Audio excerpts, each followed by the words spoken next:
Hello friends, and welcome here once again to join me in a short talk. I say welcome and hello friends. Friends, not a term I'm using lightly, not a throwaway comment, not at all. I consider you my Kalyana Mita. Now, Kalyana Mita, this is two Pali words again.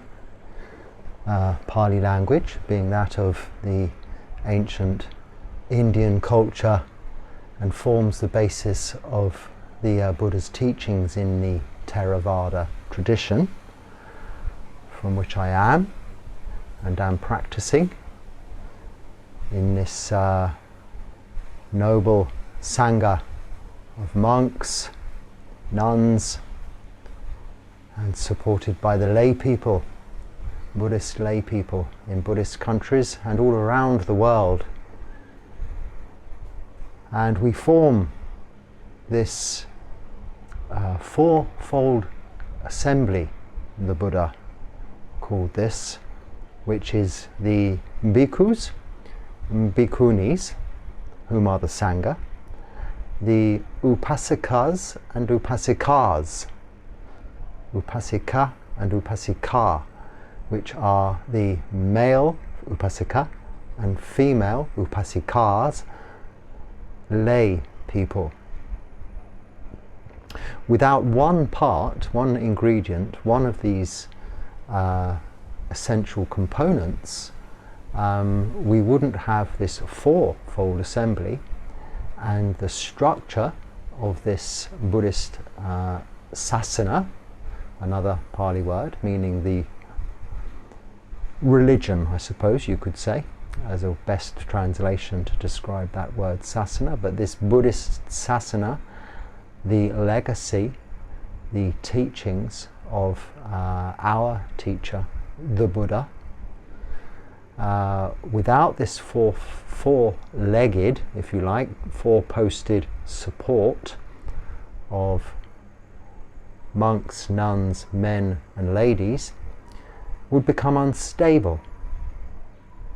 And it was said by the Buddha, this Buddhist sasana will be around for 5,000 years. And at 2,500 years into that time, we're halfway through.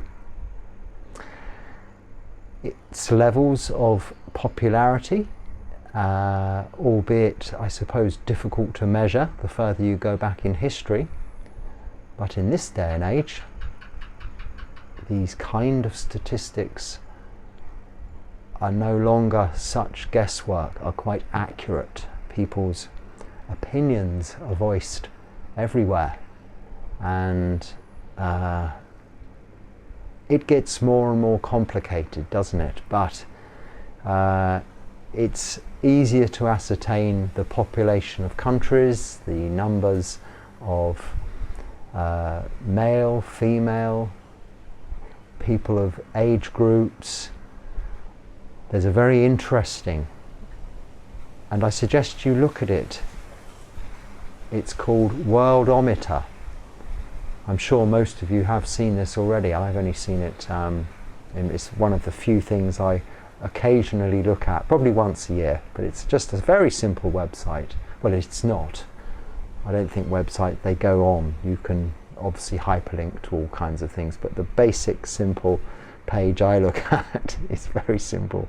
It's just the population of the planet growing day by day, minute by minute actually, second by second. You see the numbers going up, and we're at whatever it is, 8 billion. And when I first looked at this clock, it was 7 billion something, I don't know. Anyway, it goes up very quickly.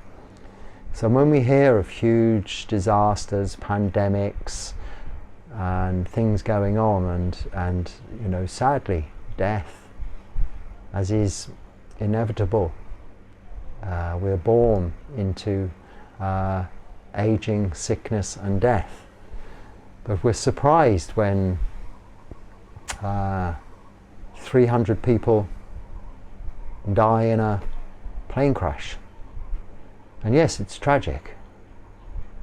We're shocked when I don't know how many hundreds of thousands of people die through a virus, or war takes its toll. But if you look at this worldometer clock thing, any amount of those natural and unnatural man-made disasters cannot really match the force of nature in terms of this growth of population worldwide.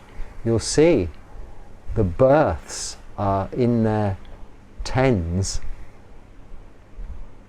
every second or so, and hundreds every minute, and thousands every hour, whereas the deaths are a much lower percentage than that. So consequently, this world population is continuously growing, as it has, exponentially, and I don't know if I say that word quite correctly, in its growth. Like the graph goes like this. And in my lifetime, when I first became aware of this, I looked and thought, oh, that's quite a frightening prospect. But nature is a very wonderful and powerful and beautiful thing that has its measures and controls in place. And there are natural disasters, there are man-made disasters that come into force and affect this growth. Now, I've gone way off on a tangent from where I began, talking about friends, Kalyanamita, because why? Because we're sharing this planet with so many. We're sharing its resources with so many. And we think of our group that we're within, our little cluster of a community. Sometimes it's easy to think that that is it. And more so, we go even into our very small environments of family and even relationships between one and another. And we consider this of such great importance, of course, which it is, and relevance to you and your existence and your life, our lives as they are.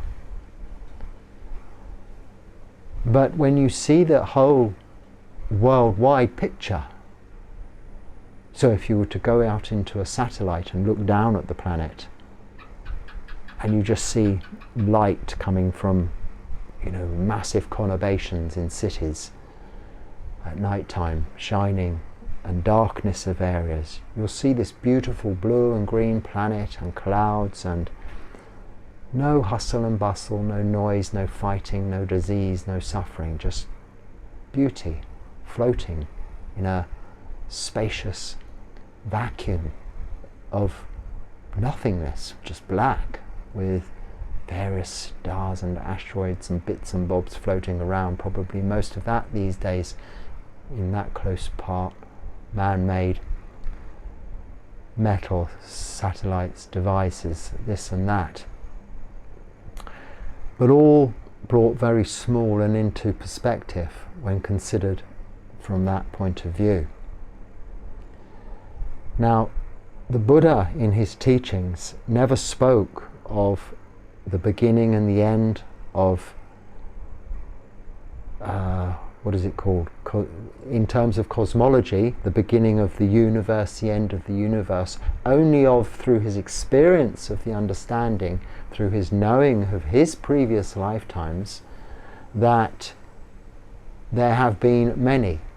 And this has now, some 2,500 years later, in fact even before the Buddha's time, 3,000 years ago, this was talked about in India. Such things as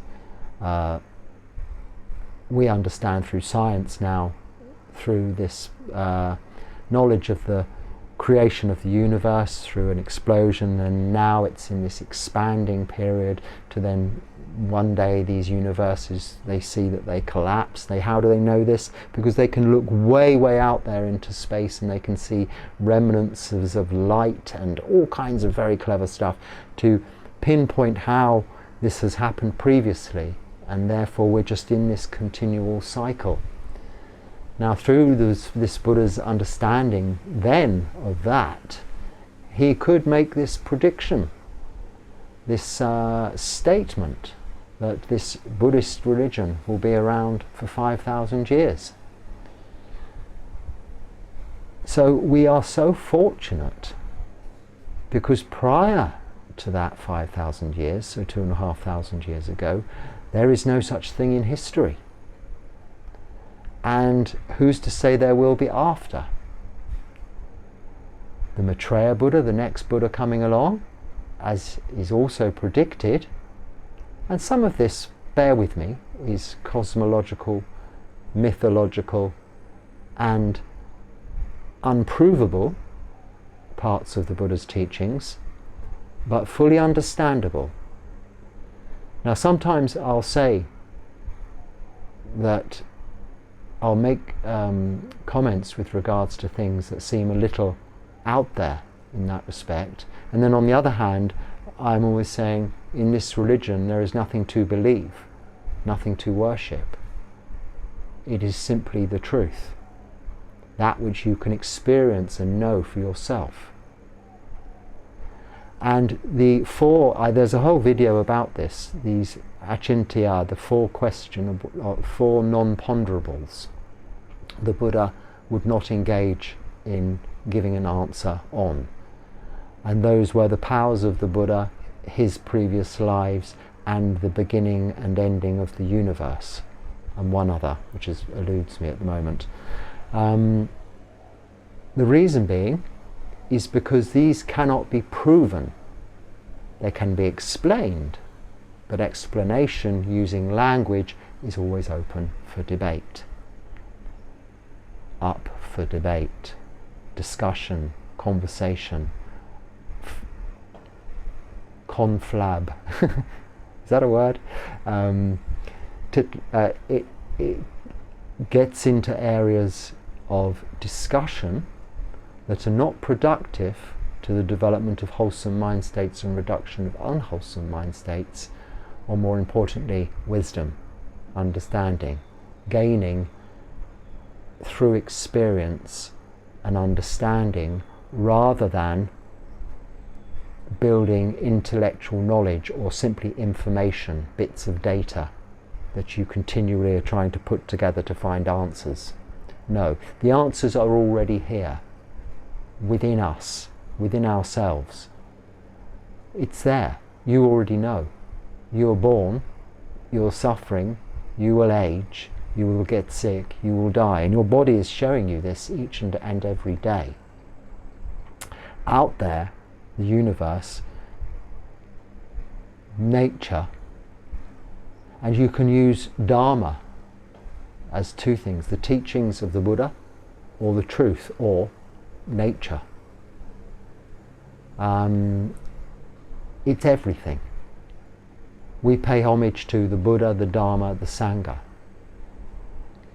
And by paying homage, we're just remembering, recollecting the teacher, this Dharma, his teachings, but also the truth, nature, the Four Noble Truths, the Noble Eightfold Path, and the Sangha, this body of, this order of committed renunciants, samanas, who give up their lives to practice exactly as the Buddha showed us how to do, to give an example, a living, actual, real example to other people of the results of the Buddha's teachings, in order that people whom aren't ready or willing, able or wanting to take that step of renunciation, becoming monks and nuns, can still benefit fully from the Buddha's teachings and attain to arahantship. That's the highest level of enlightenment, the fourth stage of enlightenment, through his teachings, by the observation of the example we monks and nuns set to those lay people, by showing them not how to live, not be their master, but letting them join us, by us going each day on alms around to collect our food and allowing them to offer this food, giving them the opportunity to give, practice generosity, kindness. We are also receiving that with gratitude, but they are seeing this example as laid out, set down and determined all those years back, 2,500 years ago, by the Buddha. And this relationship is what keeps it strong. Now, the Buddha, he didn't need to say as to where he gets this information, where these facts come from, other than it's from his previous experience. He is, of course, giving us these statements of 5,000 years, for instance, and there are others, some which have come to fruition and been proven. At the time of the Buddha, certainly in my part of the world, I think it was still considered that it was flat. I mean, certainly there were no ideas of big bangs and black holes and this kind of thing. The sun rose, the sun set. No concept of us as a planet going round and round and the sun staying in one place. But in the Buddha's time, in his part of the world, this was common knowledge amongst farming folk, fishermen, and all sorts.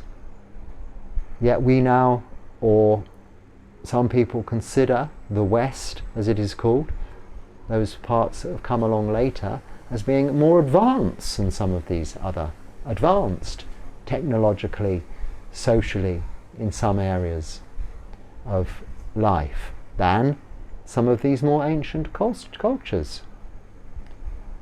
But in what areas? This is the thing. Yes, intellectualism,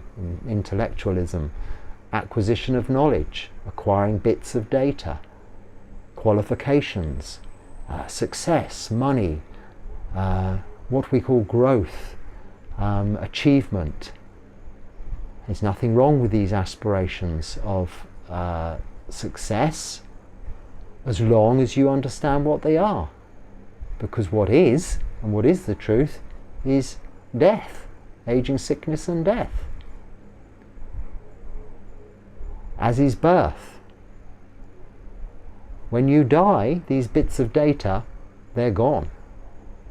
This computer's turned off, but it doesn't turn back on again, this computer.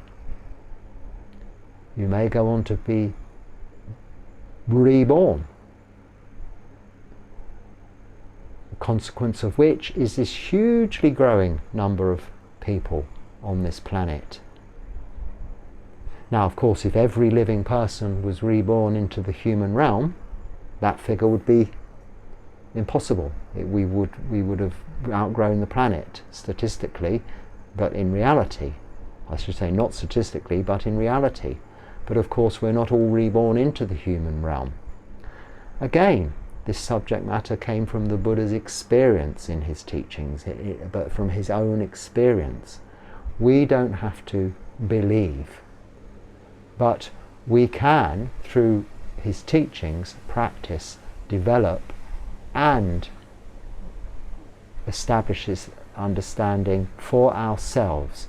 It is to be experienced by the wise for themselves, is what we say in one of our most regularly chanted verses, because this is the case.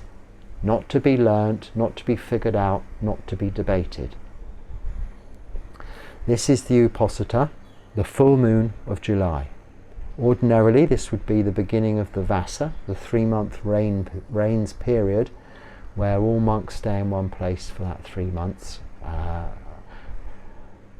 Because of the location of the Buddha at the time, it was important that they were all nice in a monastery or in a community where they could be looked after by the lay people, supported, and vice versa, the monks could support the lay people with their spiritual needs, or let's say their needs of inquiry into what's this all about, what's the meaning of life, why am I suffering, in order to give those answers. Let's take it away from that kind of mythology of spiritualism, that peace and love, or high up hippie stuff. It's not that. It's really just really basic nature, the Dharma, that the monks teach. Through their understanding, coming to live in places like this, in this real existence. You see just seeing and a bit of hearing on these videos. I hope so anyway. Otherwise I've been talking to myself for a little while again. It's happened before. I hope never again. But you're not smelling the weird smells that you get in the forest that I'm struggling sometimes to identify and go furiously around cleaning my cootie to try and find where the rat's been or the gecko's been doing its business, only to then go walking 100 yards through the forest to find that it comes with me and it's just in the air.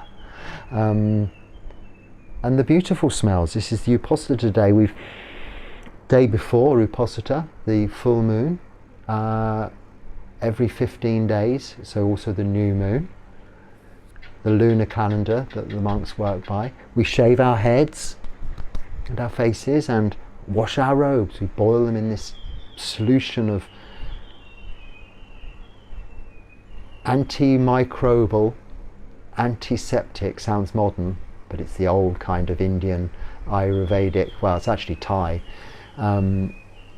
boiled up heartwood of the jackfruit tree in this solution, which is thick and brown, but develops this cloth into this colour. This material was white originally and dyed with this stuff into this colour, but it has these properties of antimicrobial, antiseptic, and it smells delicious, a combination of wood smoke, because they use some of the same wood to light the fire underneath it. There's a video on here about that too.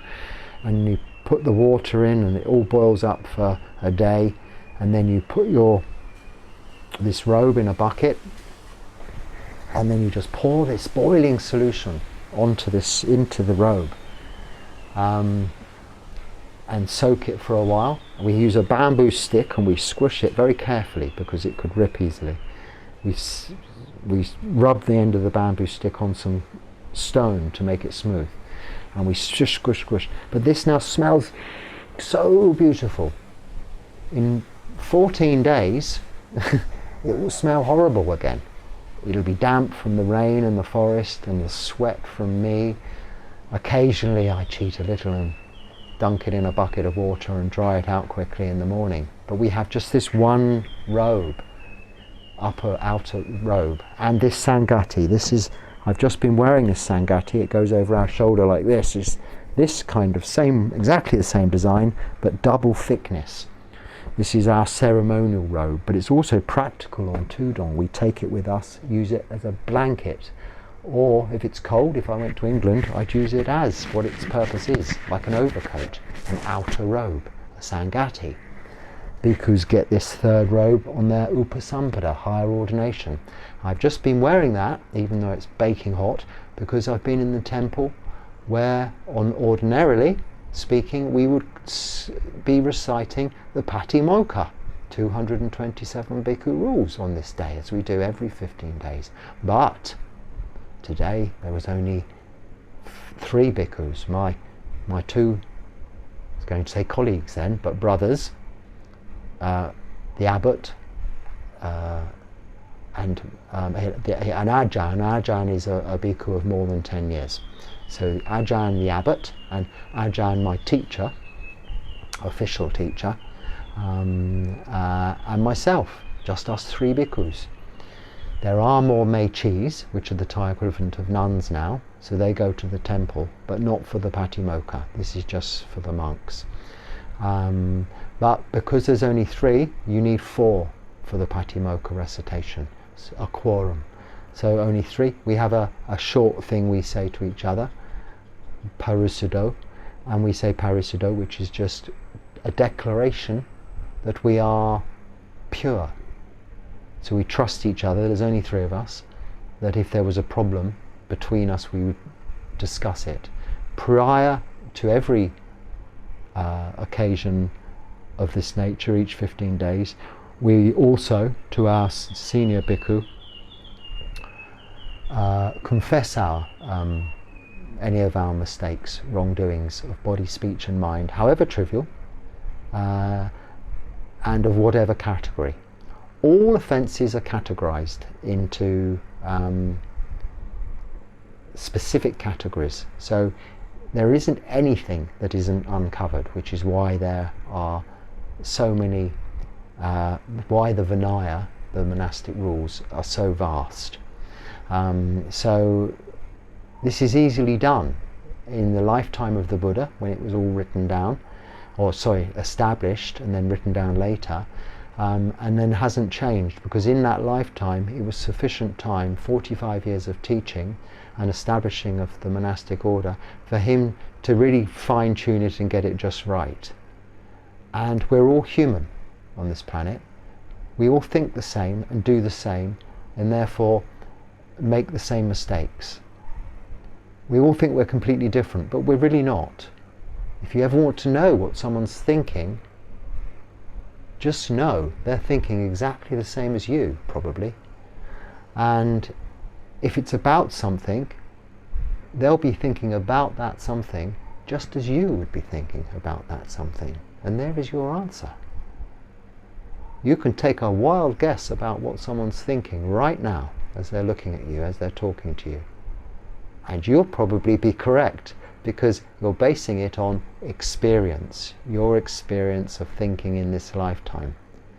Now the Buddha, he was basing these statements on his experience of not only this lifetime, but recollection as a Buddha of countless previous lifetimes. So imagine his powers of knowing your thoughts, imagine his powers of predicting the future, imagine the power you get from that vast amount of knowledge.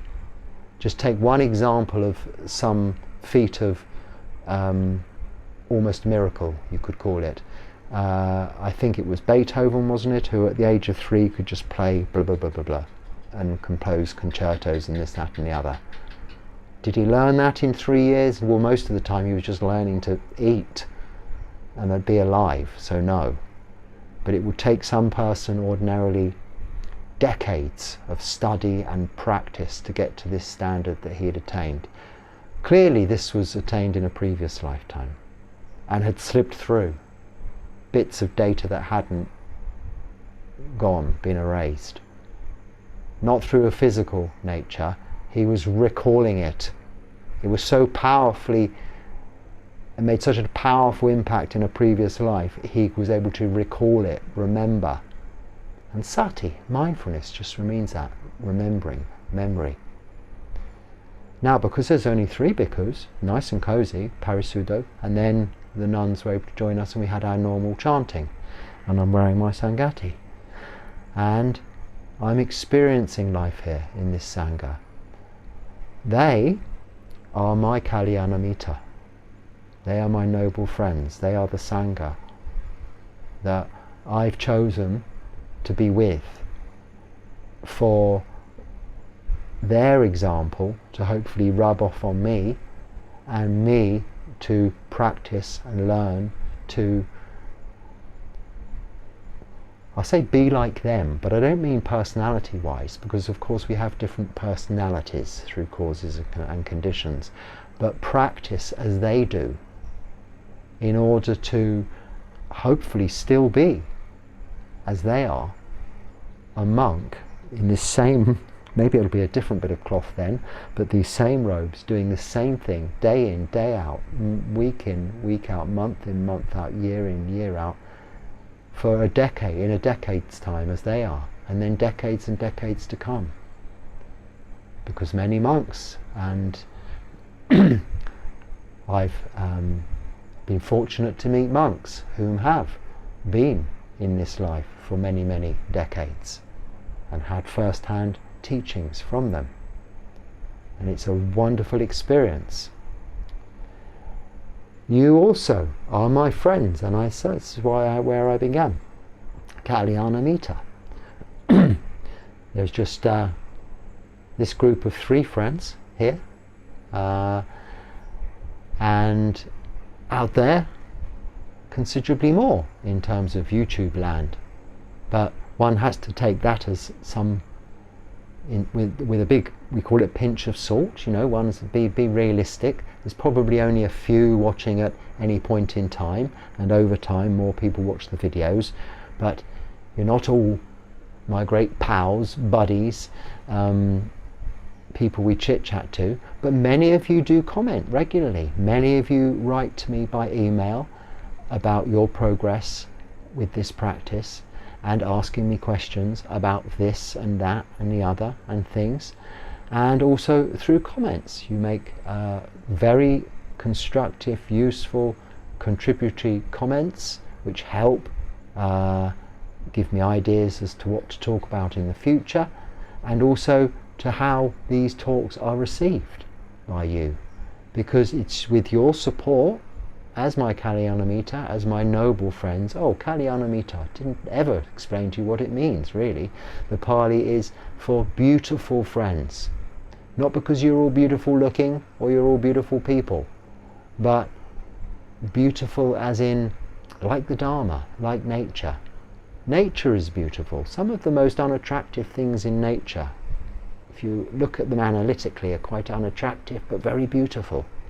I've become very fond of my gecko family, which is at the moment okay. The snake hasn't been back, so it's intact.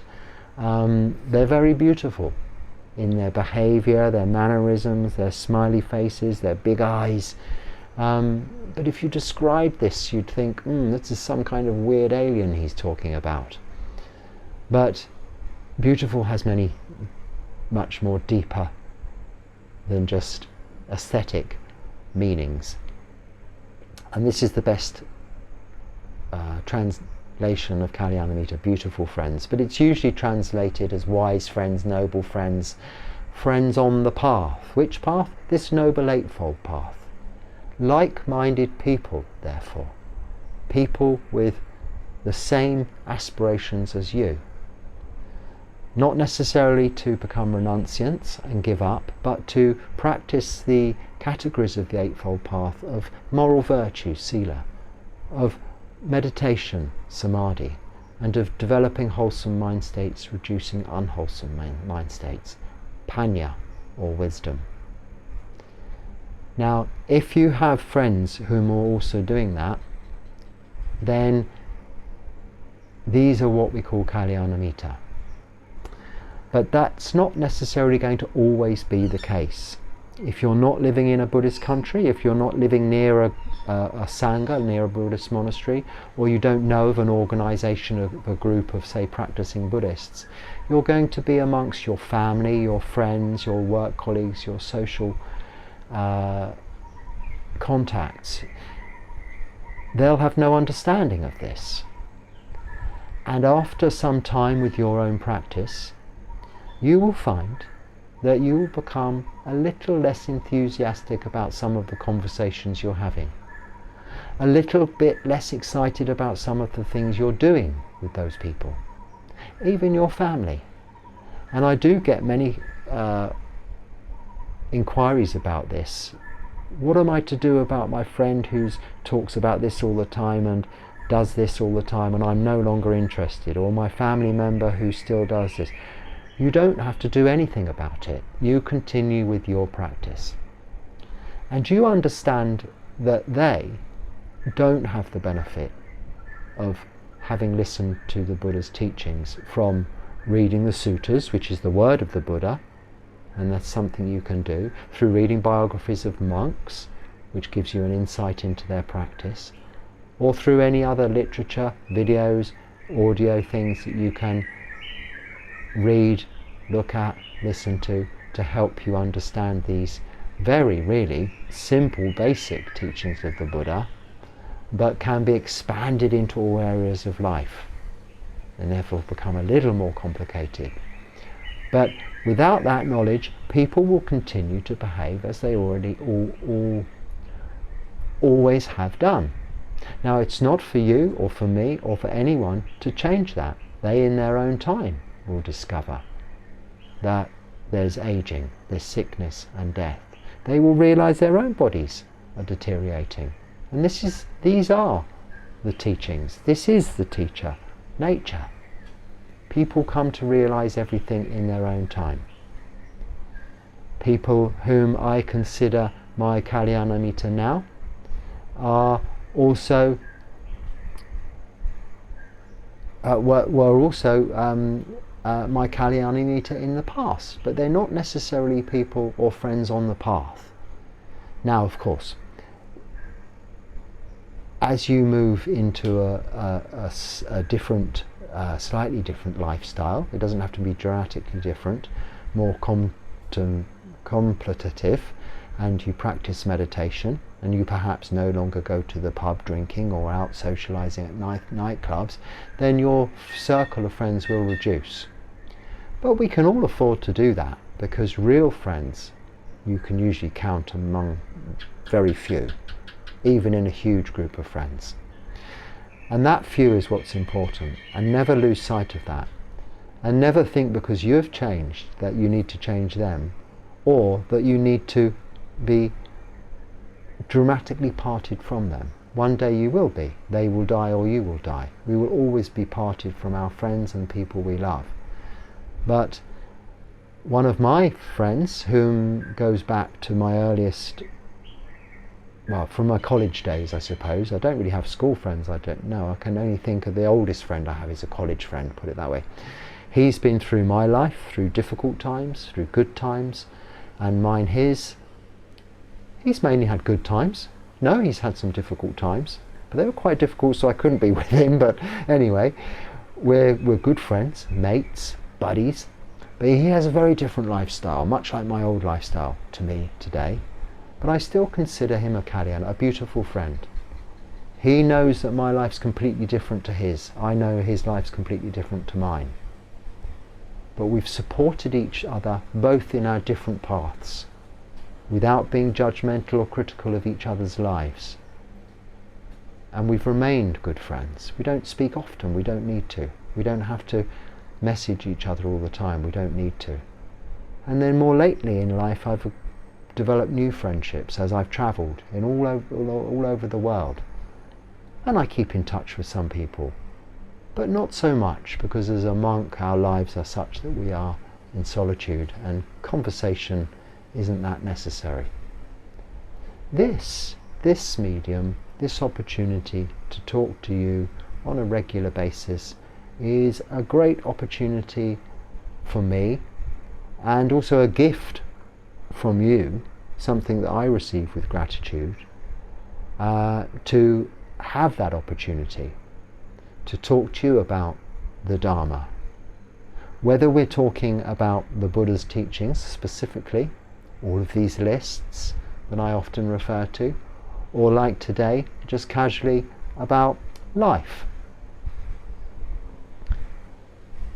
To me, it's being able to voice an opinion, speak, and also be listened to. And the greatest thing you can do for someone is listen to them. And this is why I try to give as much attention as I possibly can when I receive your comments and when I receive your emails and questions, to read them and listen to you, to repay what, not that you're asking me to repay anything, but to give to you what you're giving to me. An ear, a shoulder, they say to cry on, but lean on, I shall say, yes? Support. That is what Kalyanamitta is. That is what this is very important and all about. Now, the Ananda, who was one of the Buddha's closest disciples and kind of secretary, if you like, and PA, he was largely responsible for memorizing all of these teachings and getting them established and in the Sangha, so that they were written down so accurately later on. So we have Ananda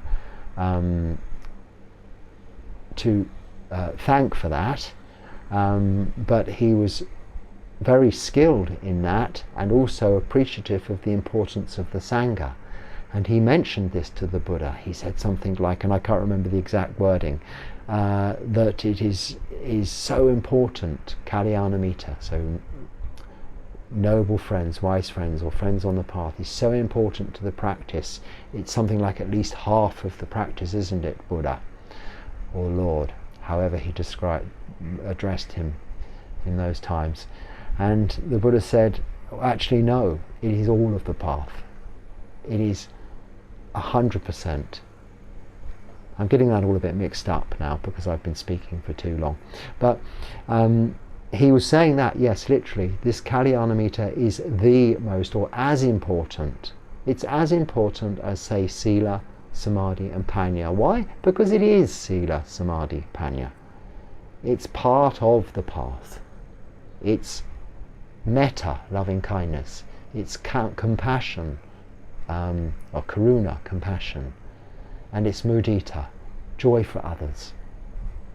And these are three of the four Brahma Viharas, these qualities we develop in our minds, and these wholesome mind states that I refer to. But not only that, we develop them in our hearts. We develop them in what does get reborn, and what does continue into the next life. As part of karma, as part of our wholesome activities, the good we do in this lifetime to propel us in the right direction, in a good direction, in a good rebirth the next time around. And when you're not ready, if you're not ready to accept that yet, you know its immediate effect here and now in this lifetime. So you can see in all people there is friendship, if you see past what is obvious on the outside. I heard it said recently, and I thought this was quite a profound statement, that if you truly know absolutely everything about someone, you can only love them. Now think about that. It is true. Because if you knew everything about someone, you'll know the cause of what it is that's concerning you about them. And if you know the cause, you know the answer. This is why the Buddha taught in the Four Noble Truths. There is suffering, and there is a cause of suffering. Because to find the cause, the root cause of suffering, is to know the answer. Not acquire bits of data to die with you, but to know. And what is the cause? Greed, hatred, delusion. The second, and the first really, are so against the idea of Kalyanamita. If you're greedy, you'll not have beautiful friends. If you have aversion and hatred in you, you'll not have beautiful friends or friendships. You may have beautiful friends, but the friendships may not last. But without these defilements, you will build beautiful friendships. And this is so much a part of the practice. So I'm down to 3 monks here in the monastery. That's it. On my, what is it, 6th month anniversary today, because I came here on the full moon of January, so I've been here for 6 months. You can look back at my old videos and I think you'll see a change. I mean, I'm not saying whether it's a positive or negative change, or whether there is a change at all. It's very difficult to see a change in yourself, and I actually haven't looked at any of my old videos because it's not of interest to me really, and I haven't really had the opportunity. So, and there rather are too many, aren't there? There are so many. But if you look through the titles, they're generally relevant to the subject matter. So if there's anything you're interested in finding out a bit more, you can go back in time. It's only 10 months since I've been making these videos. You'll go back to the last Vasa, and that was also like what I was going to say. So the Vasa doesn't start this full moon in July, it starts the full moon in August, because this is so early in the month. The lunar calendar is slightly shorter than the normal calendar, yes, the Gregorian calendar, which is based on the sun. So it means that every so often they have to do a time shift, and this is one of those years. So the Vasa starts in the beginning of August, the full moon of August. So we have another 30 days about to go.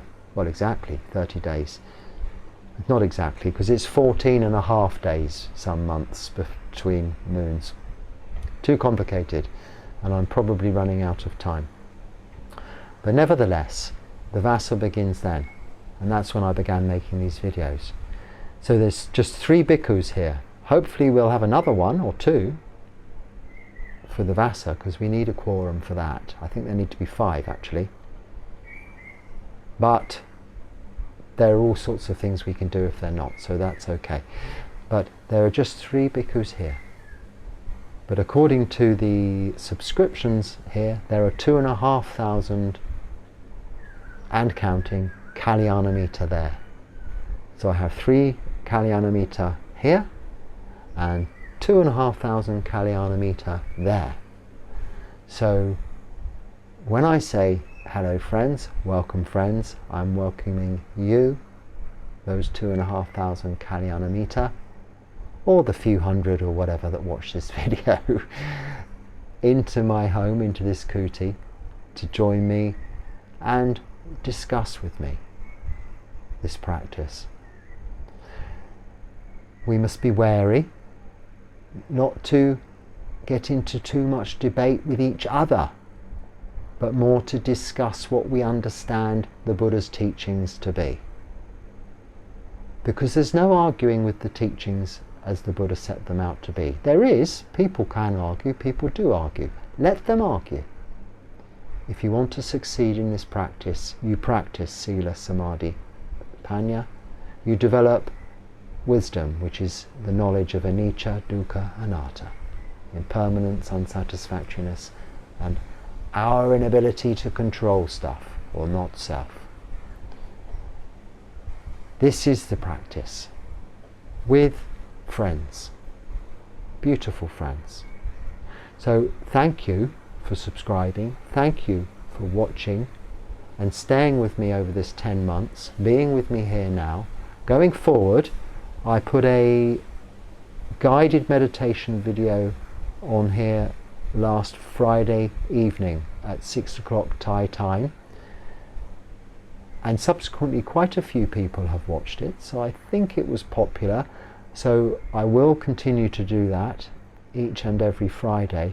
They're slightly different to what you may be used to. Sometimes I'll speak a little more, sometimes a little less, but I'll usually talk, there'll usually be a theme, and I'll endeavour to share with you what I'm thinking in my own meditation, opening your hearts and minds to an idea,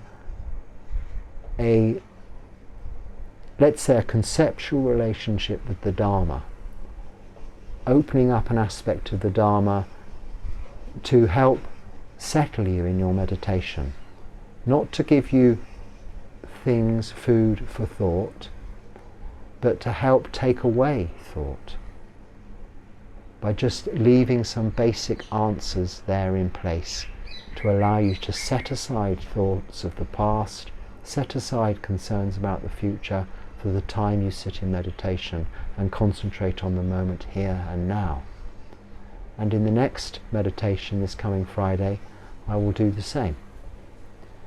And if you continue with me on this practice of meditation, hopefully more regularly than once a week with yourselves in your own practice, but then you will incorporate hopefully some tools, some devices, some techniques to bring into your own meditation when you're sitting quietly without listening and without the distraction of me, to develop these wholesome mind states yourselves and experience, as you are wise friends, for yourselves what can be experienced and known. Not learned, not believed, but known. Because what's known cannot be unknown. When you know the truth, that's it, it's out. They say the truth is out. So when you realize the truth, it is out. You cannot put it away again. So some friendships will drop by the wayside. You will lose some friends. But there's no real harm in that. There's plenty more. Now, whether this world clock will continue to rise, I've heard it said that that isn't the case. It's going to get to a point whereby, and it's already showing these signs, that is it the correct word to use, procreation, but what's it called when people are being born? Procreation's making them, isn't it? That the increase in population anyway, it's been a long afternoon, is slowing down naturally through no human intervention. They have had these things in the past in places like China and where it's been necessary, I suppose, but maybe not, maybe that's controversial, but anyway, it is naturally slowing down. Now of course it doesn't have to slow down much when everyone's already aging sick and getting sick and dying, for the population to slowly steady at a level. That's of an aside, but it does also give some scientific background to some of the Buddha's statements of his time. That in 2,500 years from here, the world would have gone in such a direction that maybe this sasana will have diminished. But we don't need to think, we don't need to worry about that. What we need to look at is at this middle age, this time in the Buddha's sasana, and this time in our lives, we can make the very most and take the very fullest of advantages of it.